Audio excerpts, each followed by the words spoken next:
Shalom, selamat berjumpa kembali dalam layanan audio Sahabat Seperjalanan. Hari ini adalah hari Kamis 14 November 2024. Tema renungan saat teduh kita dengan judul Berselisih atau Berdamai. Firman Tuhan terambil dalam 1 Korintus 6 ayat 1 sampai dengan ketiga. Apakah ada orang di antara kamu yang jika berselisih dengan orang lain berani mencari keadilan pada orang-orang yang tidak benar dan bukan pada orang-orang kudus? Atau tidak tahukah kamu bahwa orang-orang kudus akan menghakimi dunia? Dan jika penghakiman dunia berada dalam tangan kamu, tidakkah kamu sanggup untuk mengurus perkara-perkara yang tidak berarti? Tidak tahukah kamu bahwa kita akan menghakimi malaikat-malaikat? Jadi apabila perkara-perkara biasa dalam hidup kita sehari-hari, mari kita berdoa.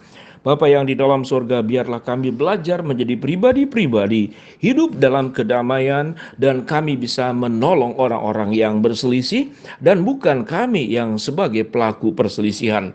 Dalam nama Tuhan Yesus kami berdoa, amin. Shalom sahabat seperjalanan yang dikasihi Tuhan, kalau kita mempercayai tentang kabar baik, kabar damai sejahtera, lalu ketika Yesus datang disebut namanya Immanuel, artinya Tuhan beserta kita. Dan disebut kita adalah imamat yang rajani, bangsa yang kudus, umat kepunyaan Allah. Kita dipilih untuk keluar dari kegelapan kepada terangnya yang ajaib. Untuk membawa berita-berita kebaikan, berita-berita di mana orang mendapatkan keselamatan yang sudah terputus jauh dari Tuhan. Lewat keberadaan kita, orang didamaikan dengan Allah. Dan mereka yang berselisih satu dengan yang lain dalam mengatasi dosa, mereka pun didamaikan. Kehadiran kita tatkala ada rumah tangga berselisih, mereka menjadi berdamai. Kehadiran kita tatkala ada orang-orang terdekat antara satu dengan yang lain berselisih, kehadiran kita itu membawa damai.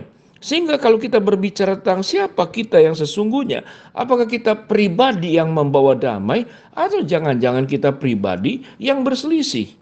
Dalam mencari keadilan pada orang-orang yang tidak beriman, rupanya itu terjadi pada zaman-zaman di Korintus. Perselisihan-perselisihan di kalangan orang-orang percaya kemudian terbawa keluar meminta bantuan orang luar karena di dalam tidak bisa diselesaikan. Itu ada pada jemaat-jemaat di Korintus. Kita juga tahu dengan jelas ada banyak kasus tatkala gereja berselisih, pemimpin gereja berselisih, memperebutkan tentang hak milik, memperebutkan tentang kepemimpinan, memperebutkan tentang kekuasaan, lalu meminta keadilan pada pihak luar. Memang Tuhan memberikan sebuah hukum. Ada negara yang didirikan, kita bisa meminta bantuan hukum. Namun berarti kita tidak sanggup menyelesaikan perselisihan dengan diri sendiri, dengan orang-orang percaya. Kalau kemudian orang percaya berselisih dalam lingkup keluarga, dalam lingkup gereja, tidak bisa diselesaikan dengan baik.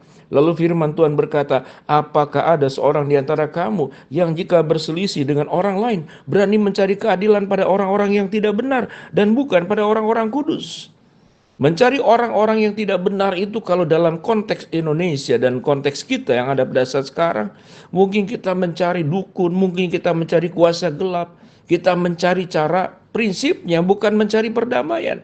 Tetapi kita mencari orang yang bisa memenangkan perkara kita, mencari orang yang bisa membela kita. Karena orang-orang yang firman Tuhan katakan orang yang tidak benar, dia akan membela kita karena ada kepentingan, dia akan membela kita karena kedekatan. Dia tidak akan berpatokan kepada yang namanya kebenaran. Tetapi firman Tuhan berkata, sewaktu kita datang mencari keadilan, kalau kita tidak bisa menyelesaikannya, maka kita mencari yang disebut kepada orang-orang kudus. Karena orang-orang kudus itulah bersama dengan Allah akan menghakimi dunia. Penghakiman dunia apakah berada di tangan kamu ataukah berada di orang-orang kudus?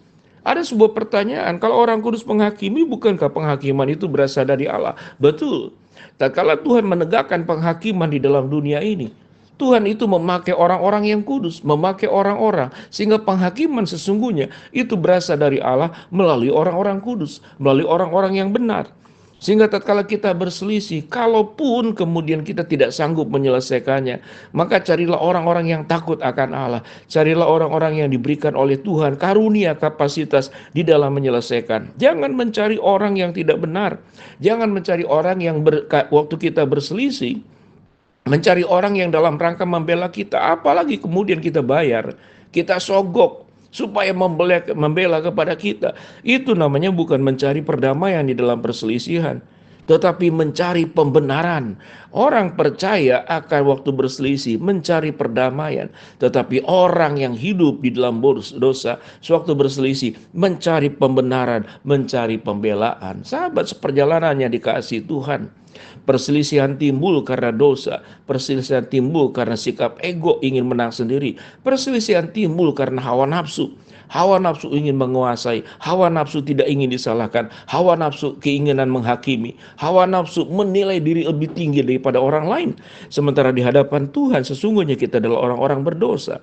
Dalam lingkup rumah tangga, sesungguhnya mereka tahu yang benar dan yang salah, tapi tatkala hawa nafsu, dosa itu menjadi lebih tinggi daripada pikiran yang jernih, yang dikuduskan oleh Roh Kudus, maka tidak ada lagi perdamaian di dalam rumah tangga. Masing-masing ingin menganggap dirinya sebagai yang benar. Tidak ada Kristus, tidak ada firman Tuhan dalam hidupnya. Satu rumah tangga tatkala Kristus dan firman Tuhan itu menjadi tata, Kristus menjadi kepala, baik kepala rumah tangga, kepala gereja, menjadi kepala dalam komunitas yang sangat luas, maka ada kelembutan, ada hati yang terbuka untuk mengakui dosa, ada pikiran yang jernih oleh jamahan daripada kuasa Roh Kudus untuk menjadi cermin apa yang salah dalam diriku untuk saya perbaiki. Sehingga kehidupan kita benar-benar menjadi orang-orang yang mencari sebuah kehidupan yang berdamai dan bukan berselisih.